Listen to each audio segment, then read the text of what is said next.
अस्सलाम वालेकुम रहमतुल्लाहि व बरकातुहू। प्रोग्राम स्पोर्ट्स राउंड अप के साथ उबैद ताहिर और तकनीकी मुआविन जासिम अल हद्दाद हाजिर खिदमत हैं। हम दोनों का सलाम कबूल कीजिए।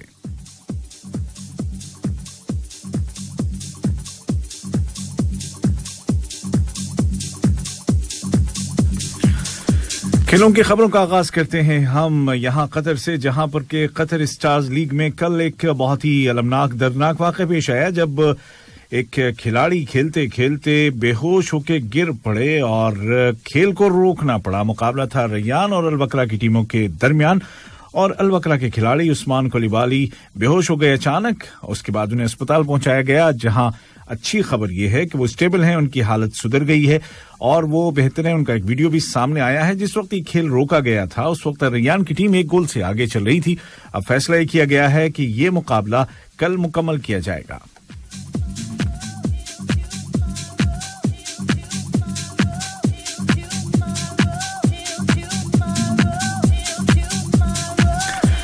कतर स्टार्स लीग में कल होने वाले दीगर मुकाबलों में दुहै ने अल अरबी को 2-0 से हराया, जबकि अल-खौर और उमसलाल के दरमियान मुकाबला 1 गोल से रहा बराबर। और जो मुकाबला कल रोक दिया गया था उसको कल अल-गराफा क्लब के स्टेडियम सानी बिन जासिम में शाम 5:30 बजे से दोबारा शुरू किया जाएगा। और जिन लोगों के पास इस मैच की टिकट मौजूद हैं, यानी कि वो कल मैच देखने के लिए मौजूद थे, वो दोबारा उन्हीं टिकट्स का इस्तेमाल करते हुए स्टेडियम में जा सकते हैं।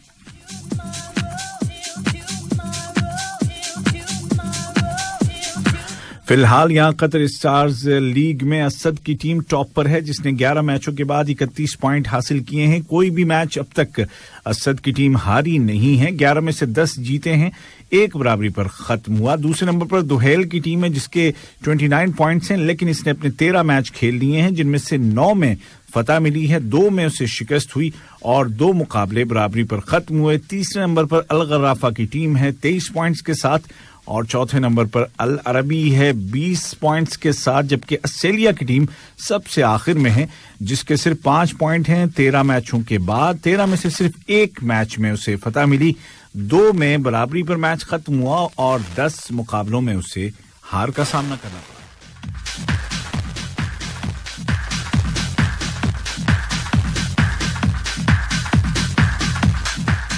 आज अभी कुछ देर पहले शुरू हो चुका है अफ्रीका नेशन कप, जिसमें के अफ्रीका के मुल्कों की टीमें शरीक हैं। और पहले इस मुकाबले के बारे में बहुत सारी बातें कही जा रही थी, होगा नहीं होगा। कोरोना की वजह से नाकाबिले यकीन सा हो गया था कि होगा या नहीं होगा, लेकिन कैमरून चूंकि मेजबान है और कैमरून के फुटबॉल एसोसिएशन के सदर सैमुअल एटो, जो कि अपने जमाने के मशहूर फुटबॉलर हैं और यहाँ कतर वर्ल्ड कप के जो एम्बेसडर्स हैं उनमें से भी एक हैं, तो वो इस बात पर मुसिर थे कि नहीं जी होगा। और बिलाखिर ये कप, ये टूर्नामेंट आज से शुरू हो चुका है। यहाँ पर अफ्रीका की जो टीमें खेलेंगी उनको 5 ग्रुपों में तकसीम किया गया है और हर ग्रुप में 4-4 टीमें हैं, यानी कि टोटल 20 टीमें अपनी किस्मत आजमाई आज से शुरू कर रही हैं। आज टूर्नामेंट का इफ्तिताही जो कहना चाहिए टूर्नामेंट की इफ्तिताही जो तकरीब हुई उसमें वहां के सदर भी मौजूद थे और न सिर्फ वो अकेले बल्कि ये कि एक ओपन गाड़ी में अपनी बेगम के साथ उन्होंने वो आए और तमाम लोगों पे, जैसे होता नहीं है कि हमारे यहाँ कोई नेशनल परेड किस्म की चीज होती है तो उसमें मुल्क का सदर आता है और वो हाथ वेव करके, तो उस तरह की एक एंट्री थी जबरदस्ती।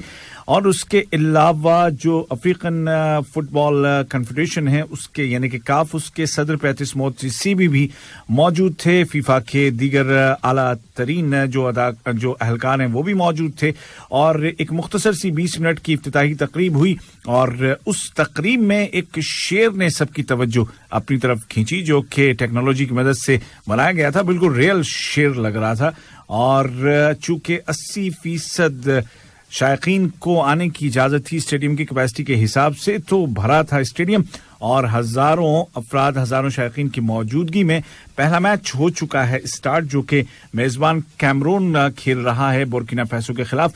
आज ही रात 10 बजे एक और मैच खेला जाएगा इथियोपिया और दूसरी टीम के रासुल अख्तर के खिलाफ और उसके बाद फिर ये सिलसिला चल निकलेगा और रोजाना की बुनियाद पर मैचेस होंगे।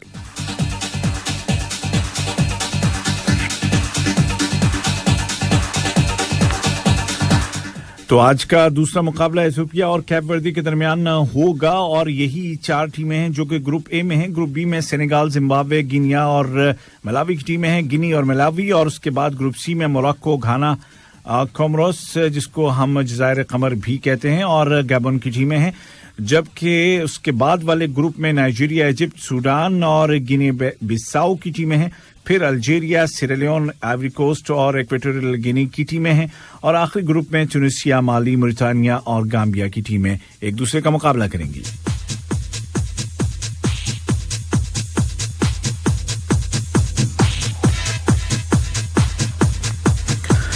आप सुन रहे हैं sports round up Ubaid Tahir के साथ उर्दू रेडियो FM 107 से। ये प्रोग्राम आप सुनते हैं हर इतवार और हर बुध को शाम की खबरों के फौरन बाद। Spanish football league La Liga की बात करते हैं, जिसके 20वें राउंड के मुकाबलों में कल रायो वैलेकानो ने अपना जो मैच है, बल्कि ये आज के मैच हैं, रायो वैलेकानो और रियल बीट्स के दरमियान 1-1 गोल से मैच रहा बराबर। जबकि एक मैच सेविला और खिताबी के दरमियान इस वक्त जारी है। और आज जो दीगर मैचेस होंगे उनमें ओसासुना सामना करेगा कादिश का, दिपोर्टिवो अलावेस का सामना होगा एथलेटिको बिल्बाओ से, और एथलेटिको मैड्रिड का मुकाबला वियारियल के साथ है। और ये मुकाबला कतर के वक्त के मुताबिक रात को 11 बजे शुरू होगा।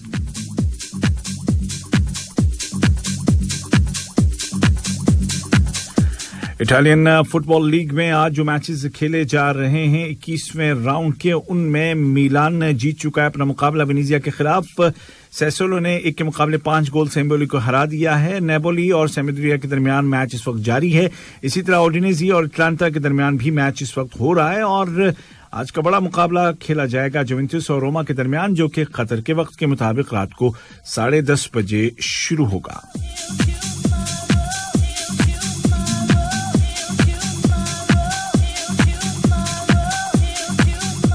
कल जो मैचेस खेले गए स्पेनिश फुटबॉल लीग में, उसमें रियल मायोर्का को शिकस्त हुई है लेवांती के हाथों 2-0 से। रियल सोसिएडाड ने अपना मैच जीता है 1-0 से सेल्ता विगो के खिलाफ। गर्नाता और बार्सिलोना के दरमियान मुकाबला 1-1 गोल की बराबरी पर खत्म हुआ। जबकि रियल मैड्रिड ने वेलेंसिया को 1 के मुकाबले 4 गोल से हरा दिया।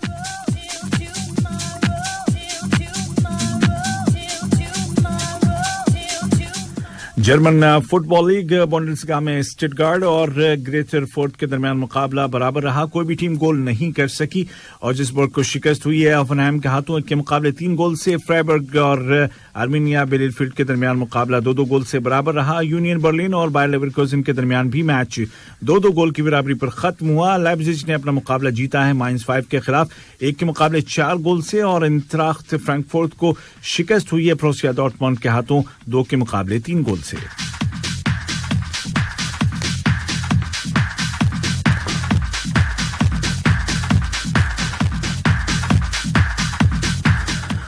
क्रिकेट की दुनिया की खबरों में आने से पहले आपको लिए चलते हैं टेनिस की दुनिया में, जहां एक बड़ा ही जबरदस्त सा इन दिनों एक मुकाबला चल रहा है। लेकिन ये मुकाबला टेनिस कोर्ट में नहीं है, बल्कि सचमुच के कोर्ट में है। जी हां, अदालत में है।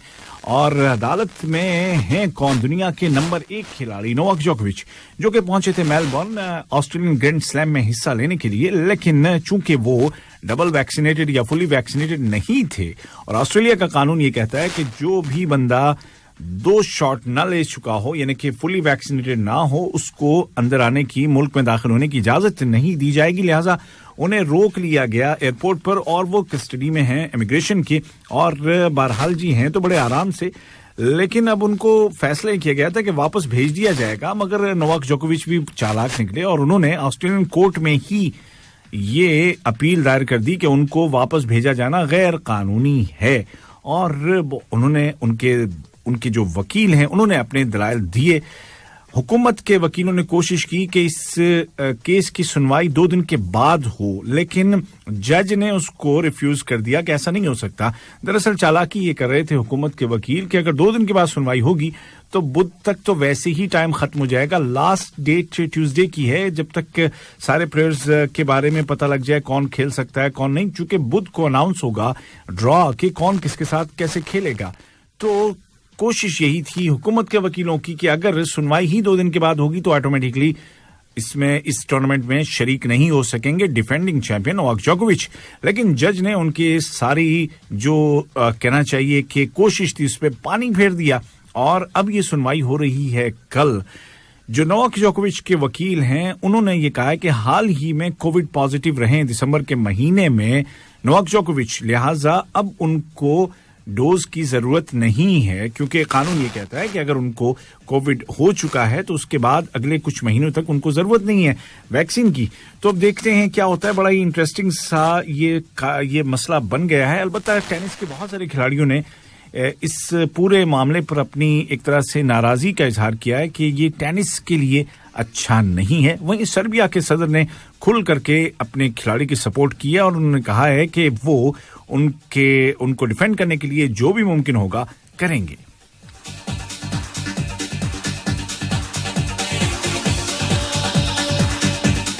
वहीं ऑस्ट्रेलिया में दीगर खिलाड़ी मर्द भी और खवातीन भी पहुंचे हुए हैं ग्रैंड स्लैम के लिए और उससे पहले जो मुकाबले हो रहे हैं ऑस्ट्रेलिया के मुख्तलिफ शहरों में उनमें शरीक हो रहे हैं। ATP world tour 250 series Adelaide का जो फाइनल मुकाबला था आज मर्दों के सिंगल्स का, उसमें फ्रांस के गायल मॉनफिलिस ने अपना मुकाबला जीता है रूस के कैरिन के खिलाफ सीधे सेटों में 6-4 और 6-2 से। एक और फाइनल जो कि एटीपी चैलेंजर सीरीज का है और ऑस्ट्रेलिया के शहर बेंडिगो में खेला गया, यहां पर भी फ्रांस के खिलाड़ी थे फाइनल में, लेकिन अमेरिका के एर्नेस्टो के हाथों उनको एक के मुकाबले 2 सेट से शिकस्त हो गई है। ऑस्ट्रेलिया ही के एक और शहर थेरालगॉन में एटीपी चैलेंजर सीरीज का एक फाइनल खेला गया और यहां पर चेक रिपब्लिक के थॉमस ने बाजी मारी और अमेरिका के खिलाड़ी बॉर्न को शिकस्त दी सीधे सेटों में 2-0 से। अर्जेंटीना के दारुल हुकूमत ब्यूनस आयर्स में होने वाले एटीपी चैलेंजर सीरीज के फाइनल में अर्जेंटीना के रोड्रिगेज ने अपने हमवतन अकोस्टा को सीधे सेटों में शिकस्त देकर के टाइटल अपने नाम कर लिया। जबकि और मेलबोर्न के फर्स्ट सेट में होने वाले फाइनल में राफेल नडाल ने फाइनल जीता है और अमेरिका के क्रेजी को उन्होंने सीधे सेटों में शिकस्त दी है। एडिलेड इंटरनेशनल ही में खवातीन के मुकाबलों में एशले बार्टी जो कि ऑस्ट्रेलिया ही की हैं, उन्होंने फाइनल मैच में कजाकिस्तान की एलिना को सीधे सेटों में 6-3 और 6-2 से हरा दिया है। मेलबर्न समरसेट 1 ऑस्ट्रेलिया WTA के फाइनल में बाजी मारी है रोमानिया की साबिक आलमी नंबर 1 साइमोना हालेप ने और उन्होंने रशिया की वेरोनिका को सीधे सेटों में हरा दिया है। खवातीन के एक और मुकाबले में जो कि मेलबर्न समरसेट 2 है, यहां पर फाइनल में बाजी मारी है अमेरिका की एमेंडा ने, उन्होंने बेलारूस की एलियाक्सेंड्रा को शिकस्त दी है सीधे नहीं बल्कि रुक के सेट्स में, यानी कि एक के मुकाबले 2 सेट से।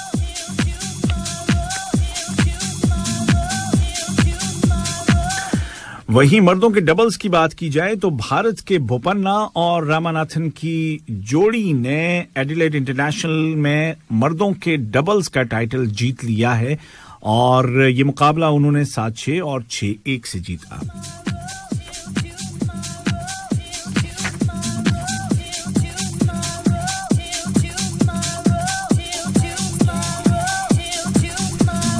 और अब चलते हैं क्रिकेट की दुनिया में, बात करेंगे ऑस्ट्रेलिया और इंग्लैंड के दरमियान खत्म होने वाले सिडनी टेस्ट की। ये एशेज सीरीज का चौथा टेस्ट मैच था जो कि बड़ा ही ड्रामाई अंदाज में खत्म हुआ और ऑस्ट्रेलिया सिर्फ 1 विकेट की दूरी पर रह गया इस टेस्ट मैच को जीतने से और मैच बिल आखिर ड्रॉ हो गया।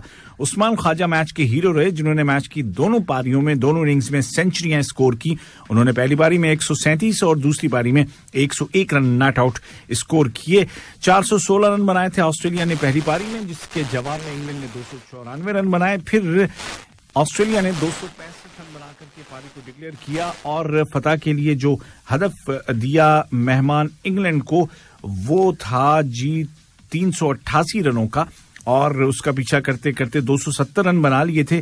9 खिलाड़ियों के नुकसान पर 102 ओवर कराए गए थे और जेम्स एंडरसन और स्टुअर्ट ब्रॉड ने आखिरी चंद ओवर्स बड़ी बहादुरी से खेले, बल्कि आखिरी जो ओवर था पूरा का पूरा वो जेम्स एंडरसन ने खेला। पूरी 6 बॉल डॉट खेली और अपनी टीम को इस हार से बचा लिया, वरना अगर ये विकेट जाती तो ऑस्ट्रेलिया सारे मैच अब तक जीत चुका होता और एशेज सीरीज में क्लीन स्वीप कर देता इंग्लैंड को शायद। लेकिन अब वो क्लीन स्वीप वाली बात खत्म हो गई क्योंकि ये मैच तो ड्रॉ हो ही गया।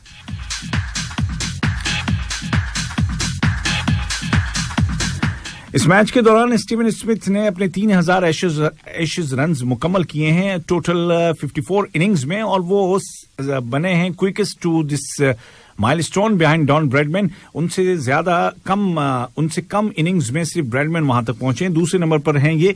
और उस्मान ख्वाजा ने भी बैक टू बैक यहां पर सेंचुरियां स्कोर की हैं और काफी सारे रिकॉर्ड उनके नाम पर भी हुए हैं। वैसे मैं आपको बता दूं कि टेस्ट सेंचुरीज की तादाद उस्मान ख्वाजा की 10 हो गई है 2015 से अब तक।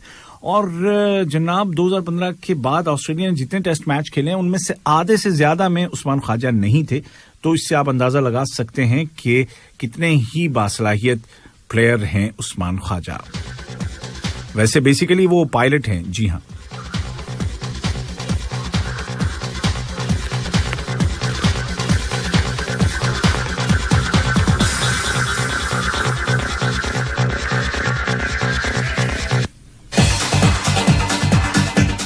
और चलते चलते जिक्र करेंगे हम एक और टेस्ट मैच का, एक और सीरीज का, जो कि न्यूजीलैंड और बांग्लादेश की टीमों के दरमियान जारी है। बांग्लादेश ने जबरदस्त खेल का मुजाहरा किया था पहले टेस्ट मैच में और तारीखी फतह हासिल की थी न्यूजीलैंड के खिलाफ, लेकिन क्राइस्टचर्च में होने वाले दूसरे टेस्ट मैच में पहले दिन तो पलड़ा पूरी तरह से भारी रहा न्यूजीलैंड का, जिसने कि सिर्फ एक विकेट गंवाया और 349 रन बनाए। कप्तान टॉम लैथम बहुत ही मजबूती के साथ मौजूद हैं, 186 रन अब तक बना चुके हैं और तवक्को है कि कल वो अपनी डबल सेंचुरी मुकम्मल करेंगे। उनके साथ हैं डेवन कॉनवॉय जो कि 99 पर नॉट आउट हैं, यानी कि उनको अपनी सेंचुरी के लिए सिर्फ एक रन चाहिए। जो खिलाड़ी आउट हुए हैं वो हैं विल यंग जिन्होंने बनाए 54 रन, तो 349 रन पहले दिन ने स्कोर किए हैं। न्यूजीलैंड की टीम ने बहुत ही मजबूती के साथ आगे बढ़ रहे हैं और जो एक विकेट बांग्लादेश को मिला है वो शरीफुल इस्लाम ने हासिल किया है। तो कल हम एक साथ दो चीजें देख सकेंगे, यानी कि बांग्लादेश की तो कोशिश होगी कि टॉम लैथम अपनी डबल सेंचुरी ना बना सकें, बल्कि कॉनवे भी एक रन ना ले सकें, लेकिन देखते हैं कि होता क्या है। लेकिन बहुत ही एक्साइटेड हैं सभी क्रिकेट लवर्स और बांग्लादेश की पहली पारी की बदौलत उम्मीद है कि वो इस टेस्ट मैच में भी कम बैक करेंगे। इसी के साथ जासिम हद्दाद और अपने मेजबान उबैद ताहिर को इजाजत दीजिए। अपना ख्याल रखिएगा। खुदा हाफिज।